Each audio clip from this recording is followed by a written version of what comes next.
Hello दोस्तों, welcome back to favourite channel for लासर। मैं हूं आपका होस्ट अभी। Perfect day, perfect entry, perfect video. अल्हम्दुलिल्लाह जी। बेतहाशा टीपीज और परफेक्ट टीपीज हमारे हिट हुए, entry points everything got perfectly. और बहुत अच्छा हमारा दिन रहा आज। काफ़ी ज़्यादा मामला जिस तरीके से हम लोगों ने सोचे हुए थे, जिस तरीके से बताए गए थे वीडियो के अंदर और फ्री व्हाट्सएप ग्रुप के अंदर जिस तरीके से गाइड किया गया था, अल्हम्दुलिल्लाह हर चीज़ काफ़ी ज़्यादा परफेक्ट हुई। हाँ, there was a one alarming sign regarding the oil को भी कवर करते हैं कि क्या है मामला और क्या हो सकता है। उसके अलावा जो है वो GBP JPY भी काफ़ी ज़्यादा बुलिश रहा। हाँ, तो वीडियो के मुताबिक जो है वो बेसिकली अच्छा फ्री व्हाट्सएप ग्रुप बताना चलूँ। इट इज़ टोटली फ्री, हर बंदा उसको ज्वाइन कर सकता है। लर्निंग बेस्ड ग्रुप है। सिर्फ जो है वो जिसे कहा जाए कि जो है वो सिग्नल बेस्ड ग्रुप नहीं है। चीने मीने जो सिग्नल्स हैं आज, जैसे बेवकूफ़ों की तरह जो है वो बाय के सिग्नल्स गोल्ड के अजीब व गरीब लेवल्स के ऊपर से चलाते रहे और दुनिया के अकाउंट वहाँ पर फंसते रहे, काफ़ी ज़्यादा मसले मसाइल होते रहे। तो इस किस्म का जो है वो मामला उस ग्रुप के अंदर नहीं है। लर्न किया करें। मैं बार बार हमेशा आपको एक ही चीज़ के ऊपर फोकस करता हूँ, एक ही चीज़ के ऊपर बात करता हूँ कि ज़्यादा से ज़्यादा लर्निंग फोकस बेस्ड अपनी जो है ट्रेडिंग को रखेंगे तो मामलात आगे अच्छे चलेंगे। अच्छा जी, फ्री व्हाट्सएप ग्रुप ज्वाइन करने के लिए आपको क्या करना पड़ेगा? ऑक्टाफेक्स और एक्सनेक्स का हमारा IB लिंक वीडियो के डिस्क्रिप्शन में मौजूद है। आप उसको क्लिक करके वहाँ पर अपना अकाउंट बना के, और एक्टिव ट्रेडर्स ही अलाउड हैं ग्रुप के अंदर, तो आप you can be the part of that community. उसके अलावा अगर आप ऑलरेडी ऑक्टाफेक्स और एक्सनेक्स पर ही ट्रेड कर रहे हैं तो फिर आपको सिर्फ और सिर्फ जो है वो लाइव चैट के ऊपर जाके IB चेंज करना है। You can be the part of that community. वहाँ पर भी आपको जो है वो you will get the results over there as well. तो और अगर जो हमारे यूरोप UK के और US वगैरह के जो क्लाइंट्स हैं, ऑस्ट्रेलिया के हैं, जहाँ पर लेवरेज कम है, जितने भी ब्रोकर्स हैं वो बहुत ज़्यादा लेवरेज नहीं देते हैं, तो जो है वो GTC का ब्रोकर का लिंक मौजूद है वीडियो के डिस्क्रिप्शन में। आप उसको क्लिक करके वहाँ पर अकाउंट बना के 1:500 के हिसाब से जो है वो आप वहाँ पर भी जो है वो लेवरेज ले सकते हैं and you can be the part of that forex blaster community.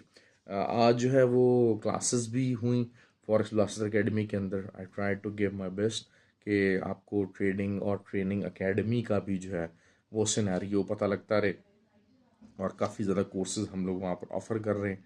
तो दैट वाज समथिंग। आज की ये सारी रही। कल बहरहाल मैंने क्या कहा था जी, गोल्ड का मैंने आपको कहा कि वही बात है कि 75 का एरिया, 70 से 74 से आप जो है वो ट्रेड लीजिए। छोटा एसल बताया था कि 75 के ऊपर का आप एसल रखिएगा और सेलिंग कीजिए। TP1 बताया था वही 100 पिप्स 63। और फिर मैंने आपको कहा था कि 54 तक मार्केट आ सकती है। 56 तक मार्केट आई, 53 तक ऑब्वियसली, 54 तक ऑब्वियसली नहीं आई है, लेकिन it is something very well. और जिस तरीके से मैं अक्सर आपको ट्रेड हैंडलिंग का बार बार बताता हूँ, मैंने आज एकेडमी में क्लासेस में भी बड़ा बताया कि जी आपको डिवाइड करके ट्रेड लगानी है। एक ही जगह से आपको एंट्री भी लेनी है, तो अगर आपको 0.10 की ट्रेड लेनी है तो आप 0.05 की दो ट्रेड्स लेंगे। एक आप TP1 के ऊपर बुक करके क्लोज करेंगे, दूसरी को ट्रेल ट्रेल करेंगे। और ट्रेल करेंगे जहाँ पर भी आप समझें, TP1 TP2 TP3, जहाँ तक आप उसको लेना चाहें, ट्रेल करना चाहें, you are going to do that. देखें, इस तरीके से ये होगा कि आप एक तो प्रॉफिट इंश्योर करेंगे, दूसरा आप TP2 TP3 की तरफ जाने का मौका बना के रखेंगे। हाँ, जहाँ पर 0.01 की आपने ट्रेड लिया है, जो बहुत छोटे अकाउंट है, तो वहाँ तो आप मस्ट बेसिस के ऊपर लेंगे। तो ये होगा इंट्राडे ट्रेडिंग का मामला, जिसमें ज़्यादा डिप्स होते हैं। हाँ, लेकिन ये है कि जो अगर हम बात करते हैं जो स्कैल्पिंग की है, तो फिर वहाँ तो आपको जो है वो स्मॉल SL होगा और स्मॉल TP होगा, दैट्स इट, ख़त्म कहानी। और हाई एंड ट्रेड्स होंगी। देखें, जहाँ पर भी ओवर ट्रेडिंग की बात आएंगी वहाँ SL छोटा होगा और आपका जो है TP1 भी छोटा ही होगा। और कोशिश यही होगी कि TP1 तक ही मामला जाए। TP2 वाली कहानी उसमें चलने चलने देना, it is something not advisable. ये हो गई बात। अच्छा, नैस्डैक नैस्डैक ने हमें बहुत अच्छा प्रॉफिट दिया। वही मैंने आपको कहा था कि नैस्डैक थोड़ा सा यहाँ पर सपोर्ट लेके और दोबारा आ सकता है। सपोर्ट के ऊपर ही क्लोज हुआ बेसिकली, और सपोर्ट शायद थोड़ा सा ब्रेक भी नहीं हुई। 15,400 की सपोर्ट थी, उसको रिटेस्ट करा। लेकिन यह है कि नेक्स्ट वीक के अंदर देर आर हाई चांसेस कि ये इसको ब्रेक कर जाए, क्योंकि देखें 3 डे की ट्रेडिंग की बात करते हैं तो 3 day swing is down. Nasdaq has official a 3 day swing down. और क्योंकि 3 दिन जो है वो तीनों दिन का जो है वो हाई ब्रेक नहीं कर सका, तो ऑब्वियसली अब इसको अगर स्विंग अप करना है तो 15,900 से ऊपर अगर ये क्लोजिंग देगा तो फिर 16,400 के ऊपर जाएगा। वीकली पॉइंट से बात कर रहा हूँ, और अदरवाइज जो है वो मैं इसको 14,950 और फिर 14,700 इधर की तरफ आता देख रहा हूँ वीकली पॉइंट ऑफ व्यू में नैस्डैक को। लेकिन ये कि अच्छा प्रॉफिट देने की पोजीशन में नैस्डैक इस टाइम मौजूद है। अच्छा, ऑयल जी कप एंड हैंडल तकरीबन कहा था, लेकिन ऑल्दो कि इतना ज़्यादा हैंडल कप एंड हैंडल को पक्की फॉर्मेशन नहीं थी उसकी। और वही बात है कि टॉप ट्रेंड के अंदर जो है वो अपर ट्रेंड के अंदर कप एंड हैंडल की फॉर्मेशन जाना करना, it is something very different actually. तो वो जो चीज़ रही और बुलिश रहा, बेसिकली वही चीज़ ये है कि वीकेंड के ऊपर कुछ ना कुछ कोई चीज़ मुतवक्के हो सकती है। लेकिन मैं जो चीज़ समझ रहा हूँ वो ये समझ रहा हूँ कि शायद नेक्स्ट पूरा जो वीक है इनिशियल साइड्स के ऊपर 77.3 से लेके 77.3 से लेके 74 तक ये एक ऑसिलेटिंग रेंज बन सकती है। और यहाँ से फिर इनिशियली 1 2 3 दिन के बाद अगर ये 3 दिन ये 77.5 और 77.6 तक नहीं, इसका हाई ब्रेक नहीं होता, तो फिर ये नीचे की तरफ भागता है। क्योंकि अगर कोई एक दिन की भी क्लोजिंग 77.6 से ऊपर आ गई तो फिर अगला टारगेट 84 का हो सकता है। लेकिन वही चीज़ है कि this is something pretty shocking actually, क्योंकि ऑब्वियसली ऑर्डर्स लग रहे हैं और सप्लाई क्रंच की वजह से थोड़ा बहुत ये चीज़ हो रही है, लेकिन इसमें मैनिपुलेशन थोड़ी सी ज़्यादा है।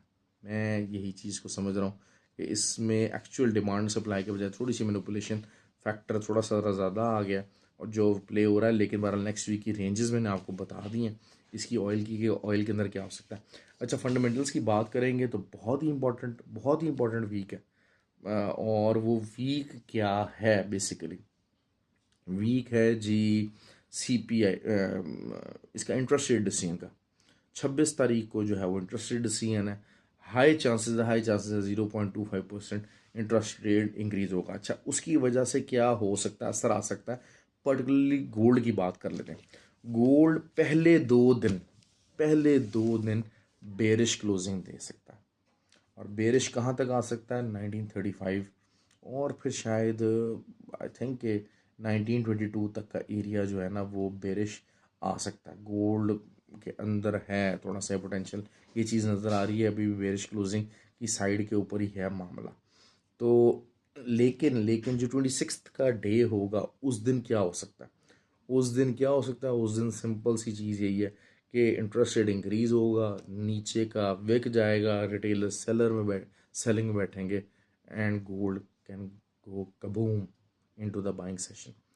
तो फिर मैं जो है वो 1993 वीकली रेजिस्टेंस की बात करता हूँ, और नीचे से जो है वो 1921 ये सपोर्ट एरियाज़ मेरे पास मौजूद है। यहाँ पे गोल्ड जो है वो ऑसिलेट कर सकता है, लेकिन बेरिश प्रेशर इनिशियली रहना चाहिए। क्योंकि there are high chances interest increase होगा। अच्छा जी, DXY की बात करते हैं। DXY की अगर इंटरडे कैंडल्स की बात करते हैं तो 3 वाइट सोल्जर्स जो हैं वो बन गए, कैंडल पैटर्न स्टिक बना है।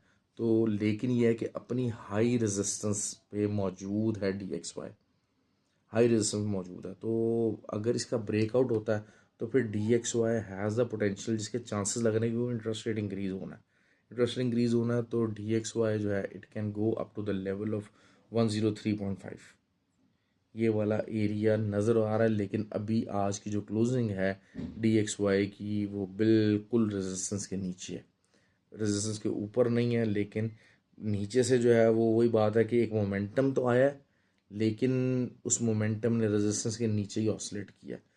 क्योंकि वही बात है कि फंडामेंटली चीज़ों को देखा जा रहा है।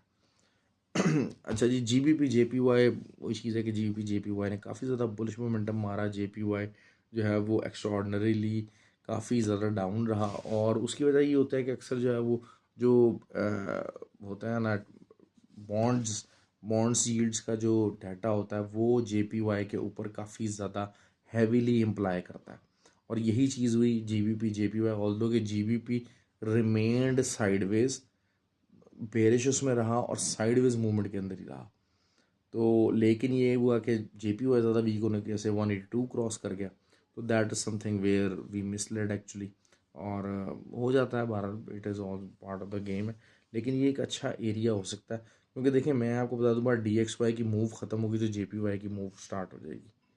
ये चीज़ अगर आप रखेंगे, लेकिन DXY की मूव मुझे बहरहाल इन नियर फ्यूचर बहुत जल्दी ख़त्म होती नज़र नहीं आ रही है। लोग इसको बहुत ज़्यादा कुछ शायद बेरिश समझ रहे हैं, सब कुछ समझ रहे हैं, तो ऐसा नहीं है। यूरो का मैं नीचे से वही बात कर रहा हूँ कि ऊपर से जो है वो 1.125 और नीचे जो है इसकी जो सपोर्ट होगी 1.095, 092 कर लीजिए, 1.092 से लेके 1.095, ये एरिया इसका सपोर्ट का एरिया होता है। मतलब यहाँ से अच्छी बाय निकल सकती है आपकी। और अभी जो है वो इस टाइम पे आप समझ लीजिए कि मिड जोन के अंदर ही जो है वो यूरो क्लोज हुआ हुआ है, लेकिन रिट्रेसमेंट नीचे तक ले सकता है। मैं इसको रिट्रेसमेंट कहूँगा, क्योंकि ऑब्वियसली ट्रेंड जो है वो ओवरऑल इट वुड कंटिन्यू, लेकिन उसके लिए थोड़ा सा एक्स्ट्रा स्टिमुलस चाहिए होगा यूरोपियन बैंक की तरफ से, और जो है वो UK बैंक की तरफ से, बैंक ऑफ इंग्लैंड की तरफ से। तो बैंक ऑफ इंग्लैंड की अगर हम बात कर लेते हैं तो GBP JPY, GBP USD का क्या मामला है। 1.27 का नीचे का एरिया अगर हम देखते हैं, वही 1.265 एक अच्छा एरिया फॉर बाइंग हो सकता है। It can be a very good area for buying. और अगर ऊपर की रेजिस्टेंस की बात करते हैं तो 1.315, ये है आपकी weekly support and resistance. Weekly के पॉइंट ऑफ व्यू से अगर हम इनकी बात करें तो ऑयल का भी मैंने आपको बता दिया, ऑयल वीकली के अंदर तो अभी तक हायर हाई नहीं बनाया है, लेकिन यह है कि रिजेक्शन कैंडल बनी तो है, लेट नाइट बनी है इंट्राडे के ऊपर ऑयल की, लेकिन it is something not still very convincing कि हाँ यहाँ पर कोई बहुत सेलर्स बैठे हुए थे, या कोई अगर जो है वो सिर्फ मनी मार्केट की वजह से अगर यहाँ पर कुछ ऐसा हुआ है तो रेजिस्टेंस को हिट होने के बाद कोई बहुत ज़्यादा प्रॉफिट टेकिंग हुई है, ऐसा कुछ नहीं हुआ। तो ऐसा जब फील अभी तक जो है वो नहीं आया, ऐसा वॉल्यूम कोई नहीं लगा कि बड़ा कोई यहाँ पर सेलर बैठा हो, तो this mean that there is a high chances कि ऑयल जो है वो ऊपर की तरफ मूव कर जाए नेक्स्ट वीक के अंदर, और थोड़ा बहुत शायद लोगों को मज़ीद बाय में बिठा के फिर नीचे ज़रूर आ सकता है, क्योंकि अभी कुछ ना कुछ कोई ना कोई अंदर न्यूज़ की खिचड़ी है। जो कि इनसाइड ट्रेडिंग करते हैं, जिस तरीके से मैंने आप लोगों को बताया वीडियो के अंदर, कोई इनसाइड ट्रेडिंग वाले जो लोग होते हैं, they knew what the news is being planned.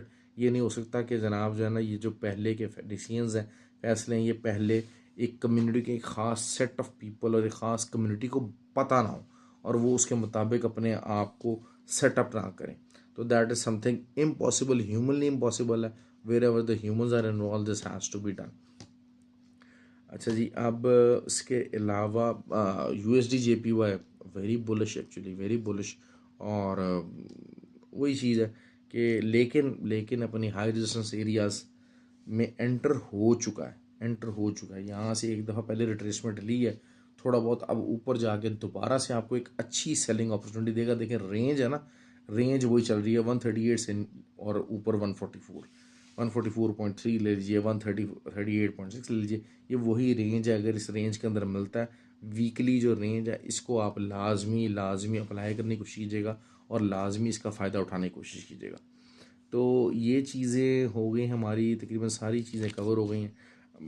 मैं ज़्यादा देखें ज़्यादा काफ़ी ज़्यादा चीज़ों को मैं कोशिश करता हूँ कि कवर करूँ और दाएं बाएं चीज़ों को एडिशनल जो है वो बात ना की जाए, क्योंकि बाकी अब आप लोग खुद समझदार हैं कि मार्केट के अंदर क्या चल रहा है, क्या बिक रहा है, किस किस किस्म के लोग किस किस्म का काम कर रहे हैं, और जो बेसिकली नेचुरल और जो चीज़ें हैं जो कि सेल्फ डिज़ाइंड हैं, वो चीज़ों का रिस्पॉन्स हमेशा से डिफरेंट होता है।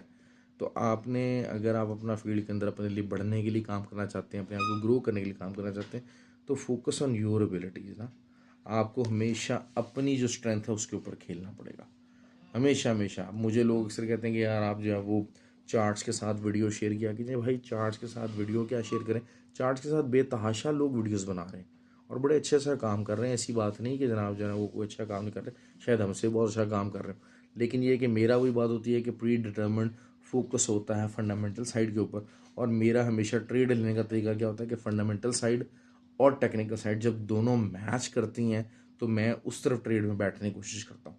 That is something very very ideal actually, क्योंकि उसमें ये होता है कि उस कंडीशन के अंदर ट्रेड फंसती भी है ना, तब भी आपकी निकल जाती है। और यहाँ पर बीमारी क्या है, लोगों को अक्सर को एसएल ना लगाने की बीमारी है। अब जब एसएल के बगैर आपने ट्रेड करनी है तो एटलीस्ट एक तो ट्रेंड हो और फंडामेंटली सपोर्टेड ट्रेंड हो, तो वो जो चीज़ होती है उस ट्रेड के प्रॉफिट में जाने की प्रोबेबिलिटीज़ बहुत ज़्यादा हो जाती हैं। तो आपको इसी तरीके से प्रोबेबिलिटीज़ का गेम है, ये प्रोबेबिलिटीज़ के एडजस्ट करके आपको मार्केट के अंदर से पैसा बनाना है। ये सिंपल सिंपल क्वेश्चन है, अपने साथ जब भी ट्रेड लिया कीजिए तो अपना कुछ लर्न कर लिया कीजिए कि अच्छा जी फंडामेंटल ट्रेंड क्या है। आगे मेजरली मैं इन कमिंग वीक और कमिंग मंथ जो एक मेजर फंडामेंटल है जिसके चांसेस अकरेंस के चांसेस बहुत ज़्यादा हैं, मतलब मोर देन 60%, मोर देन 70% जिसके अकरेंस के चांसेस हैं, तो फिर आपको उस ट्रेंड के अंदर ट्रेड लेनी है, उस साइड के ऊपर ट्रेड लेनी है और उस फंडामेंटल आस्पेक्ट से फ़ायदा उठाना है जो कि उसके ऊपर इवेंचुअली हावी होगा। मैं आपको ये बात कर रहा हूँ कि इवेंचुअली देखें आप, अमेरिका यूएस की इकोनॉमी का डाटा अगर आना शुरू हो जाए और फेडरल रिजर्व जो है वो न्यूज़ लेना शुरू हो जाए, तो तमाम देखें तमाम सपोर्ट एंड रेजिस्टेंस किसी भी पेयर की हों वो ब्रेक होती हैं, लेकिन उनको ब्रेक कौन करता है, वो फंडामेंटल न्यूज़ करती है। ये चीज़ आप हमेशा हमेशा याद रखिएगा। ओके जी, ख्याल रखें अपना। Have a nice and lovely weekend. और वीडियो को लाइक किया कीजिए, शेयर किया कीजिए। जब आप कमेंट करते हैं तो it gives lot of hope and lot of wellness among my self, क्योंकि वही बात है कि हम रात को इतनी वीडियो बना रहे हैं, सब कुछ कर रहे हैं, मेहनत करते हैं, सिर्फ इसलिए करते हैं कि हाँ ठीक है, थोड़ी सी आप रिकॉग्निशन ज़रूर दीजिएगा। और जिन लोगों को अगर वीडियो से फ़ायदा हो रहा है, मुझे व्हाट्सएप पर्सनल लोग बहुत कमेंट करते हैं, लेकिन आई वांट कि जनाब आप वीडियो के ऊपर कमेंट करें ताकि और ज़्यादा लोग इन वीडियोज़ के साथ इनसे मुस्तफ़ीद हो सकें। ओके जी, थैंक यू वेरी मच।